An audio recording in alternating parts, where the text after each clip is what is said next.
Football at 4 is powered by the Inside the Birds podcast. It's brought to you by Bet365. Whatever the moment, whatever the sport, it's never ordinary at Bet365. Andrew DiCecco from the Inside the Birds podcast. He's been pumping a ton of material out over at InsideTheBirds.com. And we're going to get a lot of thoughts on this Eagles 53, which is now locked and loaded, but fluid, I would imagine. They made some roster moves today. James Bradberry injured at practice. He is out 6 to 8 weeks, so they made some roster moves around that as well. We'll get a lot of observations and thoughts now from our buddy Andrew DiCecco here on another edition of Football at 4. AD, what's up, buddy?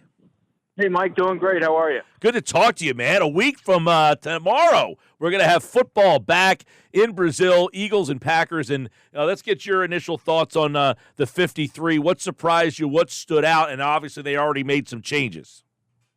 The only thing that really stood out to me, Mike, was James Bradberry making the 53.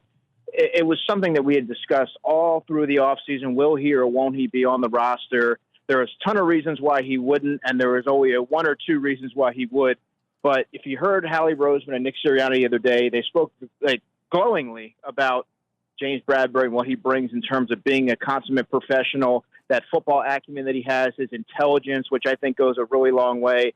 But I would even take it a step further and say Vic Fangio also was effusive in his praise for James Bradberry throughout training camp. And I think that probably weighed in and factored in a little bit, because you're getting a player who you can have, at least in theory, in your secondary that's going to help a lot of the young players get on board, and someone that he can trust to carry out their assignments. You were down there a lot, and I know you got a chance to talk to a lot of guys and see a lot of guys. Are there some players on this team that maybe don't get the recognition that you think can surprise, that ended up making this roster? Because I think there were guys that, at the bottom end of this roster that people know. Yeah, Tristan McCollum, the safety, the third-year safety, I thought he really had a strong spring, and he carried that over and translated that into a really significant training camp, not only just in practice, but he was really consistent in the games as well. He was always a physical type of player, but he was able to play a lot faster. You see the instincts come into play. It's cool to almost now to see everyone sort of see what I've seen in Tristan from a year ago. You see the ability, and it was just a matter of him getting the reps and getting familiar into the defense and playing a lot faster. And when you look at someone like a Josh Jobe, who didn't make the roster, who is a phenomenal special teamer, well, Tristan can do all the things that Josh does. He can play gunner, he can play interior, exterior, and kick return protection. He can be a personal protector. So there's a lot of value in having him here and on the game day roster. And I would also say Darian Kennard, the offensive lineman, he quietly had a really good summer. He's 24 years old. Can play right tackle, can play guard. So I think he's a player the Eagles didn't want to lose, and he quietly had a good summer. So those are two players right there that I saw a lot of promise in, and they were very consistent. Yeah, with McCollum, it's interesting because now with Bradberry out, if one of the other safeties were to go down, would he be the next man up, or is there somebody else there? It would probably be Tristan McCollum, although you can also make a case for Avonte Maddox, who gives you cornerback and safety versatility. But I think McCollum has proven enough now. He's gotten steady second-team work throughout training camp, throughout spring practices, enough so where I think that Vic Fangio and the defensive backs coach Christian Parker would feel comfortable putting him in a game situation. He also played, if you remember, back at the end of last season against the Giants and acquitted himself pretty well, by the way. And another player that I would mention that I forgot to mention in the previous question was Ben Van Sumeren, making the roster. That he was essentially a lock, but you and I have talked about him before. I've written about him. I've gotten to know Ben, and I've highlighted his developing instincts for the position. He's kind of raw to the position, but he's a football player, and he had a really good summer. And I think when you see a 24-year-old who has that kind of athleticism, who runs a 4.4, who can be a core special teamer, but also perhaps contribute situationally for you as a linebacker, I really just think that was too enticing to pass up, and I think eventually he sort of won over and endeared himself to the coaching staff. Andrew DiCecco, Football at 4, InsideTheBirds.com. What's your thoughts on the wide receiver room? 5 of them there. Dotson is obviously the newbie, but Paris Campbell goes to the practice squad. They only kept 5, Covey, Johnny Wilson, and Smith is on the injury reserve. Is that a spot that you think is fluid and unfinished? I do. I just think that when you have someone like Jahan Dotson who's still trying to immerse himself in the playbook and get up to speed, where you have other players that have been here in the spring and summer that they had to learn Kellen Moore's playbook. I think it's a big ask. And when you look even further in the depth chart, Britton Covey hasn't played a ton of receiver. I still think he can help you sporadically, but he hasn't played a ton of receiver. And Johnny Wilson is a rookie who's still working through a concussion. He didn't practice today with that, as he's still recovering, by the way. So I think you might see maybe a Paris Campbell elevated for week one in Brazil, just given that he's been here all summer. He knows the playbook, and he gives you a veteran player at that position who can give you inside and outside versatility. But I do think it's kind of fluid there. I'm not necessarily sure that they would sign Paris Campbell to the roster while other players continue to grow into their roles. But I think he's someone that makes a lot of sense to have around because it gives you those 3 games of flexibility there to elevate him. Talking with Andrew of Jorts, it's Football at 4 here. A lot of questions regarding a kind of an unfinished feel to this 53. 28 on defense, 22 on the offensive side of the ball, and one spot where it seems unfinished. You're not going to go to Brazil with 2 tight ends. So what happens in that spot? To me, it would be Jack Stoll that gets the elevation, if I were to guess right now, just because he gives you the blocking prowess, which you really don't have currently. And he also can help you on special teams, which obviously, given the new kickoff rule, everything that facet of the game is amplified. And he's a veteran player with some experience. So I think that gives you some comfortability there, knowing that you can throw him in there and he's going to be able to capably handle himself. So I would have to think that he would be one of the elevations, Mike, and then veteran Nick Gates, who is he can play guard and he can play center, but he would be elevated to be that backup center. And he spoke about that today, about his comfort level playing center. He's a veteran. He's played with the Commanders and the Giants, among other teams. So those are the 2 names that I would keep an eye on. All right, there you go on the tight end spot there. Yeah, obviously they're light at that spot there. The offensive line is very interesting. I mean, you had 9 guys finish on the roster, but now you've got some movement here and there. You brought Brett Toth back. You got Gates back.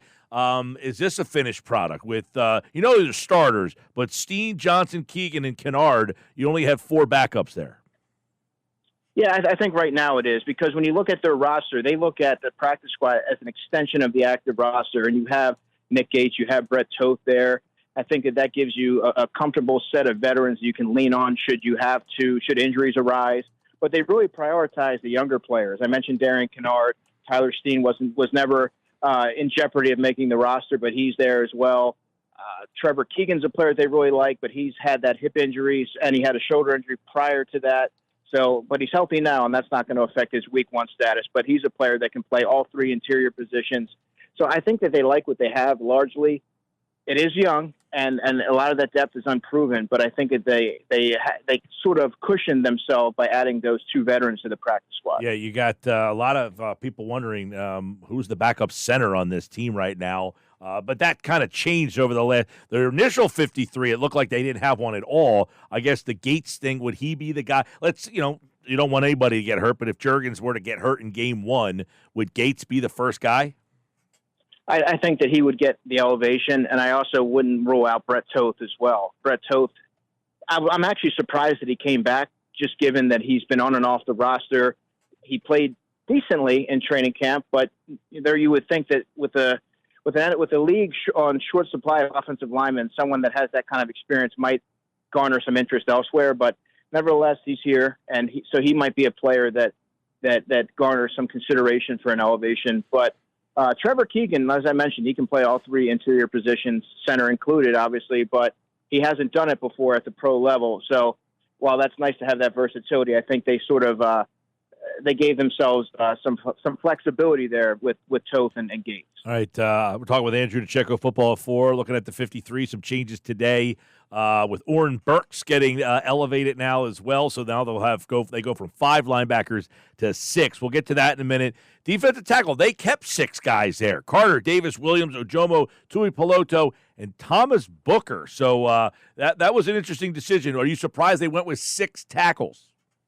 No, I mean, last summer they went with 7. And I had Thomas Booker making it on my 53. Actually, I got 51 out of the 53 players, right? Dylan McMahon, the rookie center, got me, and Anaya Smith got me. But Thomas Booker is someone who had a really good summer. I think that he really developed his pass rush acumen. He plays with really good leverage, and he's physical at the point of attack, but he kept showing up every practice. I kept writing down number 59 in my notebook. he kept showing up. And eventually, it's one thing to dominate in practice, but it's another thing to take that and correlate that onto the game, into a game setting. And he did that. And Vic Fangio actually singled him out in a press conference. So that signaled to me that what he was seeing matched what I was seeing and what all of us who were at practice were seeing. So he's legit. And I think if you look at Vic Fangio's history, he doesn't tend to rotate a lot of defensive linemen, but the Eagles' philosophical approach has been to rotate linemen. So I think that might help him, or that helped Thomas Booker make the roster. And Vic himself even said, look, there should be a minimum of 5 to 7 defensive tackles on the roster, and the Eagles have 6. All right, let's go to a very important position. I'm really interested in getting some insight from you on the edge spot, because you got Huff Sweat and then Nolan Smith, Brandon Graham, Jalix Hunt, and Patrick Johnson. So there's, other than Graham in his prime, right, there's not a guy that is going to give you consistent pass rush. There's guys you're hoping to, but what do you think about the pass rush from this team, the 6 guys they went with? So when I look at the Eagles defense and really the team as a whole, one of the biggest storylines or the biggest question marks that I have going into the 2024 season is the pass rush. How can they manufacture consistent production from that area? Because you have a young secondary, you have a lot of moving parts back there. So if you're not able to marry your coverage and your pass rush, well, that could lead to some trouble and some turbulence early on. But Bryce Huff, they're hoping that they can get a lot of production out of him. Obviously, they signed him. He was a big ticket free agent signing. He's flashed occasionally in training camp. I didn't see the dominance. He did have a really strong joint practice for what it's worth. But they're banking on him, Mike, to be the double-digit sack player that he was last season with the New York Jets. They're hoping that Nolan Smith takes a big leap here in year 2. I've seen flashes from Nolan Smith, but again, I haven't seen the consistency that you like to see.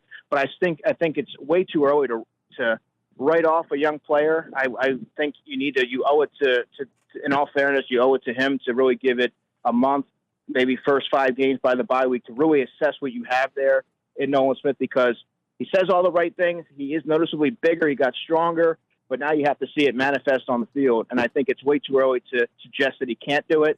But then you have Josh Sweat as well, who played 828 snaps last season. You have to wonder if that's going to kind of bleed into this season, if he's emptied the tank last year, if he's a player that is best suited to be a rotational player, or if he's willing to, if with this type of rotation that they have here, if that really lends itself favorably to him redefining who he was a couple of seasons ago. All right, great stuff with Andrew here, looking at this 53 and some of the changes that have happened recently. Now you got White, Dean, Bond, Trotter, Van Sumeren. Oren Burks was, you mentioned it in your article over at InsideTheBirds.com, that he made a strong push. Well, now he's there. The interesting for me is, it would Burks, who didn't make the roster initially, would he be actually higher up the depth chart than some of these guys in the event that somebody ended up getting hurt? That's an interesting thing that you brought up, but I would say this: Oren Burks is a really good football player. It was evident to me from the onset of that final preseason game that he did not belong out there, and I mean that in a good way.